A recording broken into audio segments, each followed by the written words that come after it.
Studio Balado.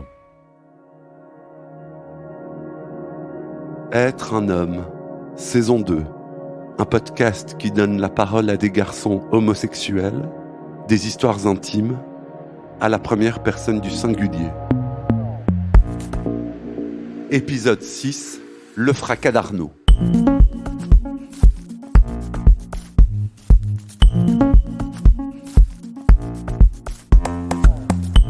Après des années de recherche pour trouver l'amour, Arnaud a vécu une première relation de 4 ans.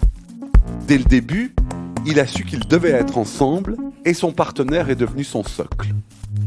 La relation a été fusionnelle et tumultueuse, ils s'aimaient autant qu'ils se disputaient. Sa vision du couple, c'était un et indivisible. Mais est-ce qu'une relation amoureuse est une illusion ? Arnaud a 28 ans et il se définit comme homosexuel. Il est de taille moyenne, il a les yeux verts et les cheveux châtain foncé. Il est mince grâce à une opération qui lui permet de se sentir bien dans ses baskets. Être un homme, Michel-Ange Vinti. C'est une relation qui a commencé en 2018. Enfin, on s'est rencontrés en fait en décembre 2017 via une application de rencontre gay, donc sur Grindr.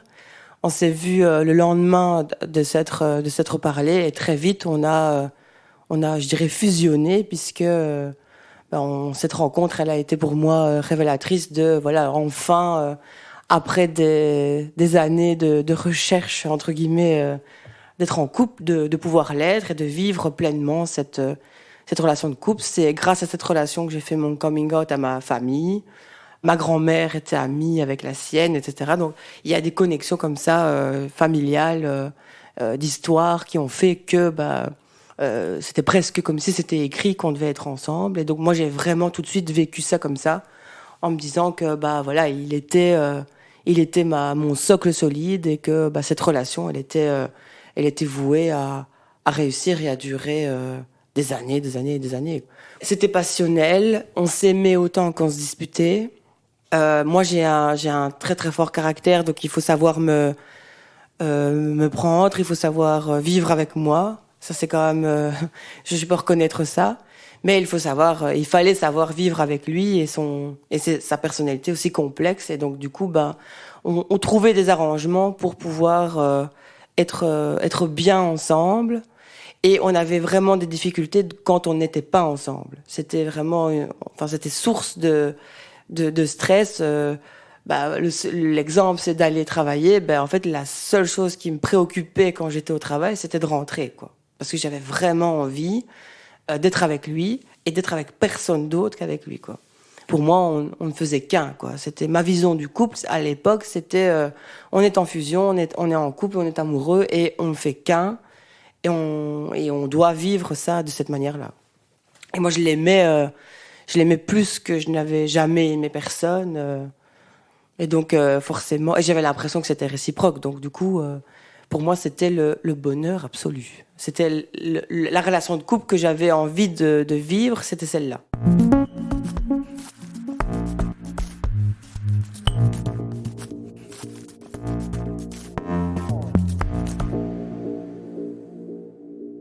Et votre quotidien, c'était quoi ? Notre quotidien, c'était de se réveiller ensemble, de déjeuner ensemble, de partir travailler ensemble, puisqu'on travaillait dans la même ville. Je le déposais au travail. Et il y a toute une période où il travaillait à la maison, il écrivait sa thèse et moi j'allais travailler. C'était le moment où en fait on se quittait pour chacun vaquer à ses occupations professionnelles. Et quand je rentrais, on rebelote, on remangeait ensemble, on se racontait sa journée, comment les choses s'étaient passées. On faisait avec l'humeur de l'un et de l'autre qui variait au fur et à mesure des jours et des expériences. Et quand on ne se comprenait pas, on se disputait. Et quand on se comprenait fort, c'était des moments très intenses de couple, donc de vie affective, sexuelle. On sortait, on faisait une balade le soir pour se raconter sa journée, etc. Donc, on avait vraiment un fonctionnement de fusion. C'était vraiment le c'est vraiment le terme que j'emploierais. Avec ici aussi l'idée que moi, j'étais vraiment, je vivais à travers ses yeux, donc j'avais absolument besoin de son approbation pour tout un tas de choses. J'ai le sentiment que j'avais besoin qu'il valide les choix que je posais, tant professionnel que personnel, et je me suis beaucoup reposée sur lui parce que il était plus âgé que moi, parce que j'estimais qu'il était plus intelligent que moi et qu'il avait une connaissance des choses que moi je n'avais pas. Donc forcément, je me reposais beaucoup sur lui. Ça, c'est un fait, certain. Pour revenir au quotidien, votre quotidien, vous étiez très connectés. Mais dès qu'il y avait ça vrillait, c'était plus de l'ordre de la dispute que de la discussion. C'était une discussion qui découlait sur la dispute, forcément. Et tout revenait au fait que c'est mon caractère qui posait difficulté, quoi. Parce que moi je suis quand même assez exigeant sur certains points et que il estimait que mon exigence et mes tumultes de comportement, on va dire, posaient difficulté dans la relation de couple, alors que moi je réfléchissais systématiquement à comment je dois agir pour lui faire plaisir. Parce que je savais que si je disais quelque chose qui n'allait pas lui plaire ou faire quelque chose qui n'allait pas lui plaire, ça allait susciter une discussion menant sur une dispute.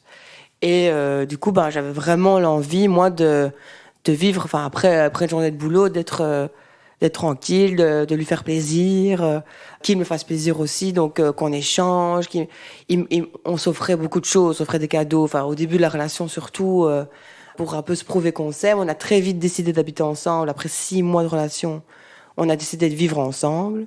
Et donc, on s'est installé. Moi, je suis sortie de chez ma mère, où j'avais toujours vécu jusqu'alors, pour vivre ma vie de couple et la créer, quoi. Donc, avoir un foyer à nous, vivre ensemble, avoir un chez nous. Donc, pour moi, c'était des étapes que je franchissais avec lui qui étaient énormes pour moi, puisque j'avais 23 ans quand je l'ai rencontré, donc forcément j'avais jamais vécu ça auparavant, donc pour moi c'est énorme. Et lui avait déjà vécu ça, donc pour moi c'était une référence de se dire lui il l'a déjà vécu, donc forcément il sait ce qu'on est en train de faire, quoi. Et moi je découvre tout en fait, je découvre le couple, je découvre vivre ensemble, je découvre d'aimer, je découvre que ma famille sache que je sois homosexuelle, qu'ils l'acceptent, donc c'était quand même quelque chose de fort et d'important pour moi, quoi. Donc j'y tenais beaucoup. Vous écoutez Être un homme, saison 2, Studio Balado.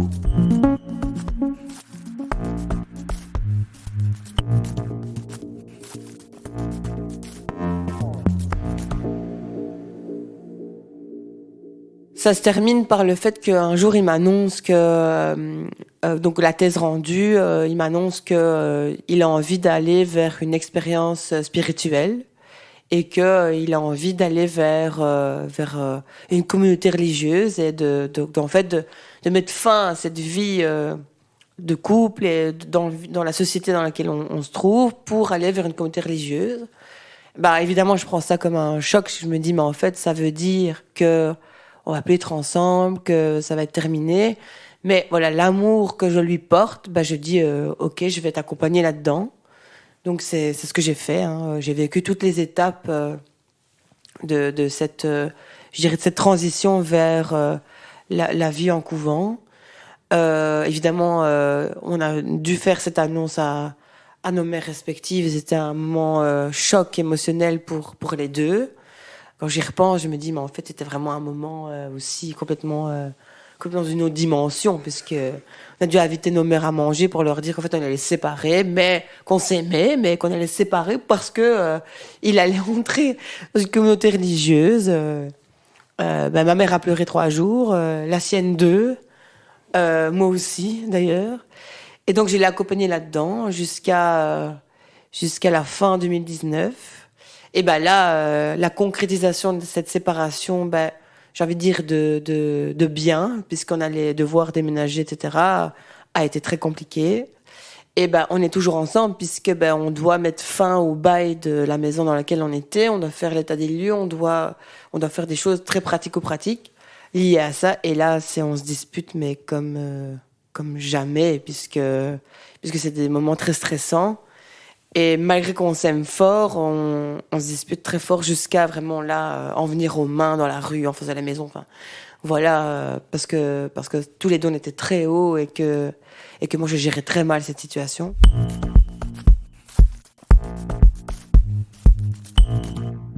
Donc voilà que je me retrouve sans lui, à vivre seule, parce que je refusais de retourner habiter chez ma mère parce que j'avais vécu cette autonomie. Et donc, je revis seule, sans lui. Ça a été très dur. Il m'a aidé pour déménager. Il a choisi la disposition des meubles dans l'appartement avant de partir. Et puis, qu'arrive l'année 2020. Il entre dans les ordres officiellement le 1er février 2020. Donc séparation physique aussi. Et puis, arrive évidemment le confinement en mars 2020.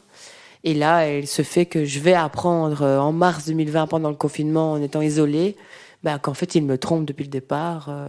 Il a des partenaires sexuels à gauche, à droite, dans tout le Benelux, j'ai envie de dire. Et donc, je vais l'apprendre à ce moment-là. Et ça a été le fracas pour moi, puisque je l'ai mis au point de l'accompagner jusqu'à ce qu'il entre dans les ordres. Et en même temps, j'apprends que, en fait, il me trompe depuis le départ, alors que je n'en avais pas du tout idée. Donc, pendant qu'il était à la maison à travailler sur sa thèse et moi au travail, pendant qu'il me reprochait de ne pas être suffisamment là pour lui venir en aide, entre guillemets, il me trompe. J'apprends tout ça à ce moment-là, mais d'une tierce personne. Et ça, c'est le fracas, quoi. C'est là que commence, pour moi, la descente aux enfers, en me disant, mais en fait, tout ce que je viens de vivre n'était qu'une illusion et n'existait pas vraiment. Et tout ce en quoi j'ai cru n'existait pas non plus. Et là, on s'est aussi beaucoup disputé, mais par téléphone, puisqu'on n'était pas en proximité physique. Et j'ai décidé de couper le contact pendant un certain temps. Tout ce que j'avais construit avec lui, toute la base d'honnêteté, parce que moi je suis quelqu'un très, très intègre, je n'ai jamais pensé une seule seconde à le tromper. Jamais ça ne... Pour moi j'avais une vision du couple où on était à deux, il n'y avait pas d'ouverture, on ne faisait qu'un, donc il n'y avait pas de tierce personne, il n'y avait pas de s'ouvrir aux autres, c'était hors de question. Il était super jaloux quand j'avais un collègue qui me donnait l'heure, donc j'estimais que lui était dans la même état de pensée que moi, et découvrir qu'en fait il l'était pas du tout, et pendant que moi je mettais tout en place pour qu'il se sente bien, il me trompait, en fait il a vraiment il m'a vraiment trahi, bafoué ma confiance, et tout ce sur quoi moi j'avais construit notre relation a été détruit. Donc ça a été, et en plus il ne l'a jamais reconnu officiellement que il avait fait tout ça, parce que j'ai dû l'apprendre par une tierce personne qui m'a dit un jour, tiens, je connais ton ex, parce qu'il m'a contacté en décembre 2018, et je me suis dit, en décembre 2018, on habitait ensemble, j'étais là, et il parlait de moi d'une manière où, je ne souhaite à personne qu'on parle de son mec comme ça. Donc oui, il le faisait. Donc les faits étaient là, les preuves étaient là, et il le reconnaissait pas. Donc effectivement, c'était un fracas pour moi, oui, effectivement.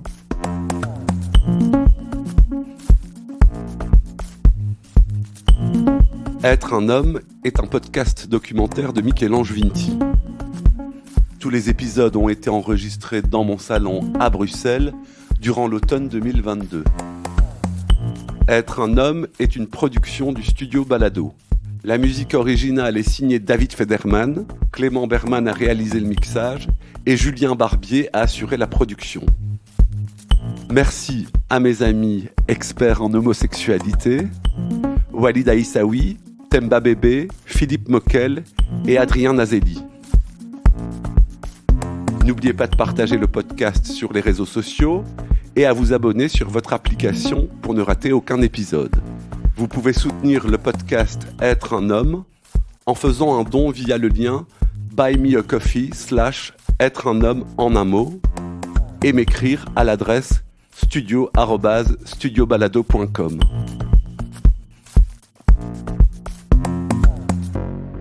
Merci pour votre écoute. À bientôt.